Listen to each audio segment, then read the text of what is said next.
Hello everyone and welcome to my channel. My name is Crown and today we are going to have some more stories that I hope that you will enjoy. But before we start, it would be so much appreciated if you would subscribe to the channel, like the video if you enjoyed it, and maybe leave a comment down below. These simple clicks would mean a lot to the future of this channel and really reward the effort that I put in every day. And now, without further ado, let's go! I had just got off work and needed to buy groceries for the week. I'm a professional dressed in a suit and tie. As I'm a bit over 6 feet, I'm often asked to get things off upper shelves for shorter shoppers. If asked nicely, 99.9% do ask nicely. I'm glad to help. That 0.1% though, I was asked by a grandmotherly looking lady, maybe 4'10", if I please get something she couldn't reach. She was very sweet and she said thank you and went on her way after I got it for her. At that point, a very rude man, maybe 5'2", yelled from half down the aisle to come get this for him. He made it sound like an order, no please or anything. So I ignored him. This pissed him off. So he gets louder and begins cursing very loudly. I walk past him just doing my shopping and ignoring his outburst. He says, "Hey dumb jerk, I'm talking to you." I stop and tell him he needs to lower his voice. He gets even louder saying, "You helped her, now help me." I turn and say she was nice and polite. "You're a jerk, so no." At that point he screams for my manager. I break up laughing and he gets even louder. I ask when did the store's employees start wearing suits. People are watching at this point. I start to walk away, but this jerk grabs my arm and tries to pull me around. Serious short man syndrome. Sadly, I have a severe case of PTSD from a situation when I was a teen. I spin around, then punch him in the face. Didn't mean to, but it's a reflex of being bullied. He goes down, bleeding from his now broken nose. People are rushing over and I'm beside myself saying I'm sorry. He gets up screaming about having me arrested. I guess someone called the cops or they were in a store, as they appeared in what seemed like seconds. He tells him that I just walked up and punched him. A couple dozen witnesses tell what really happened. One officer goes to watch the security video, and when he gets back he asks me if I wanted to press charges for assault. This guy freaks out and takes a swing at a police officer. He gets arrested, charged with assault against a law enforcement officer, and public vulgarity. Didn't know there is a law about that. Found out at the trial this is his fourth time being arrested for similar offenses and that he's being banned from 4 other stores in the area. As a repeat offender, he received 6 years in state prison and a $10,000 fine. While most Korean immigrants, or perhaps expats is a better term, in our country tend to keep to themselves, there are a few who are really jerks who think they are superior to us, brown people, just because they are whiter and richer. I live in a suburb that has a number of Koreans, Japanese, Chinese, and a few Westerners living within the vicinity, and with dozens of Korean mini-marts and restaurants along the way.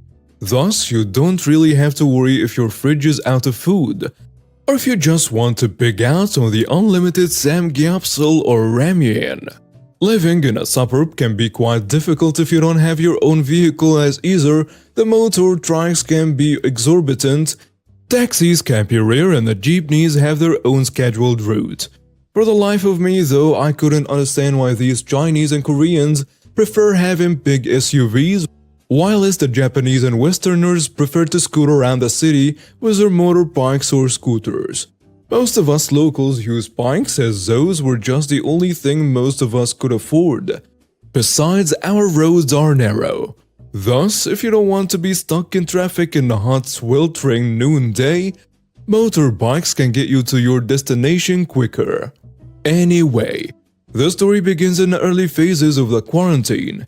And to preserve the economy, some grocery stores, mini-mart, and fast food restaurants are allowed with limited capabilities, such as takeout only, mandatory face masks and face shields on, mandatory quarantine passes, and only one person in a vehicle is allowed. As I live alone in my rented house, I was privileged to have my own quarantine pass for such use. Every time I get to go out from my village to get my groceries and medicines, I have to show my pass.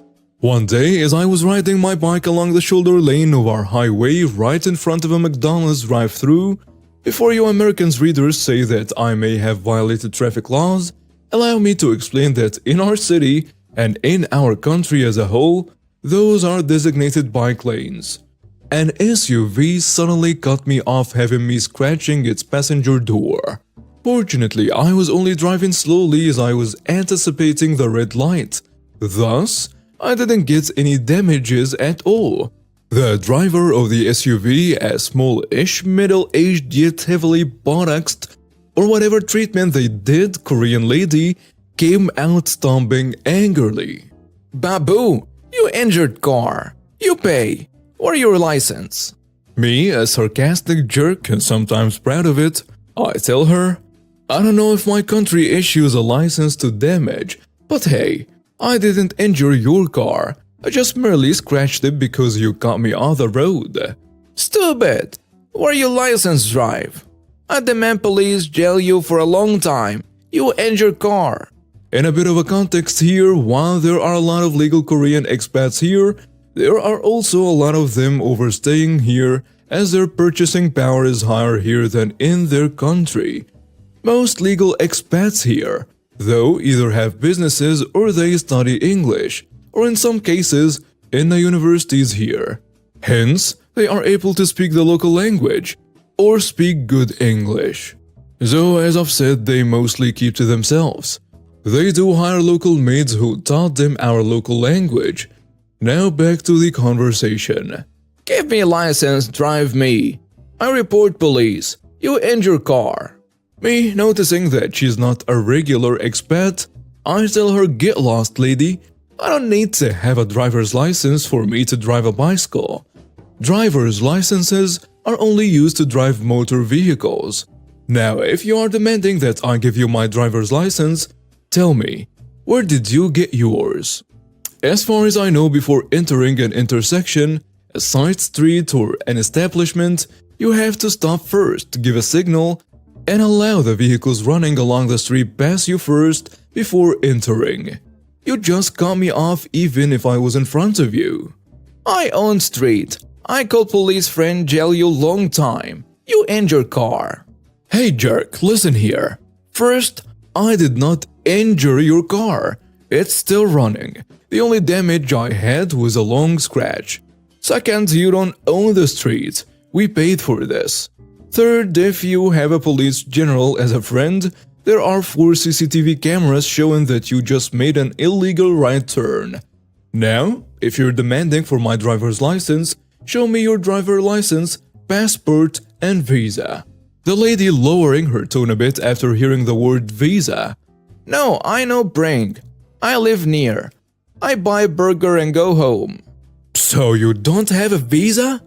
Ah, I will call immigration and have you deported back to North Korea for being an illegal immigrant here. Upon hearing deported back to North Korea, entitled Korean Karen just dug through her purse, got 2 pieces of cash, flung it at me, went back to her SUV, drove through the order stand without purchasing, and exited the McDonald's through the side street. Well, easy 2,000 pesos for me. Many years ago, I got a job with a marketing company during phone deregulation. It was a wild west and a lot of small long-distance companies sprang up, all trying to get a piece of the pie. Eventually, they all got bought up by the bigger fish. But at the time, they were all paying hired gun marketing firms very well to score contracts for them to lock people in.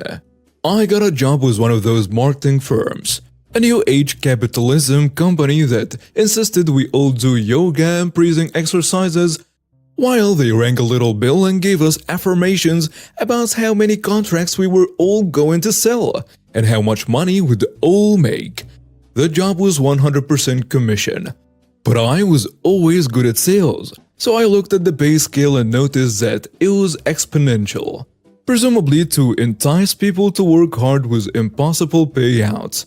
We were allowed to work as many or as few hours as we wanted. With a payout based on your weekly sales number, I decided I would give it a shot for 1 week to see how much I could realistically make before deciding whether I was willing to put up with the tasteless vegan snacks, a mandatory voluntary yoga regime. For the next week, I pushed myself as hard as I could. For 7 straight days, I worked 14-plus-hour days every single day. I used every trick and technique I had learned doing sales to score as many contracts as I possibly could. I figured this would tell me my maximum possible income and could decide on that basis whether to stay. At the end of the week, I had blown everyone else out of the water. In fact, I had not just gotten more contracts than anyone there had ever seen in a week, I had gotten more than any of them had seen in a month.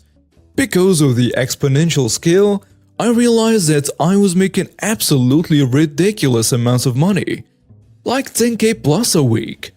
They had never expected anyone could actually hit those kinds of numbers. Coming in the next week expecting a huge payday, I ended up with about 5% of what I expected.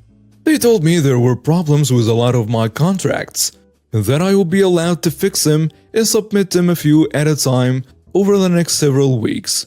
These problems were things like an apostrophe wasn't quite clear or the dash in someone's phone number was slightly crooked.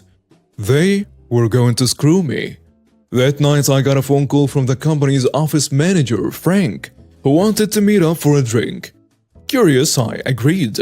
Over beers, Frank told me that the owners of the company were in a panic because I would have bankrupted them. He said they spread out all of my contracts on the floor of the office. Then they crawled over them, inspecting each one and trying to figure out if I was committing some kind of fraud. When they comprehended that all of my contracts were legit, they decided they had no choice but to screw me over. Frank told me he realized at that point that if they would screw me, they would screw him too. And besides, he was tired of doing yoga. He asked me if I would be interested in going into business with him and going head-to-head with his bosses. I thought it sounded intriguing, but I asked him how he thought we could compete.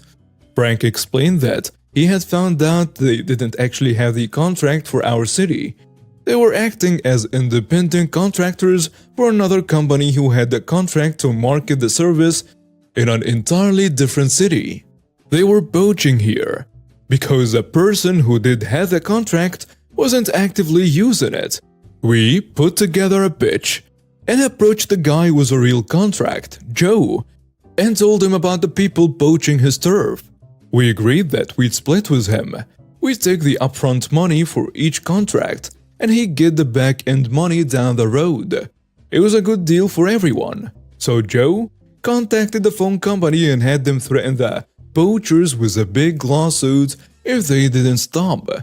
A week later, Frank and I strolled into the offices of our old employer. Most of the furniture and all the yoga mats was gone.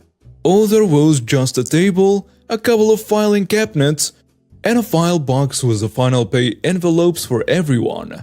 I made a show of counting my money to make sure it was all there, and the two owners, husband and wife, told Frank and I bitterly that they had to take cash advances on their credit card for this money, and asked me if I felt guilty for destroying their lives. I smiled and said nope, and I left. Our marketing company made us a lot of money over the years, until the company got bought up by Sprint and the gravy train ended. And now we have reached the end of today's stories. Thank you for watching and see you next time.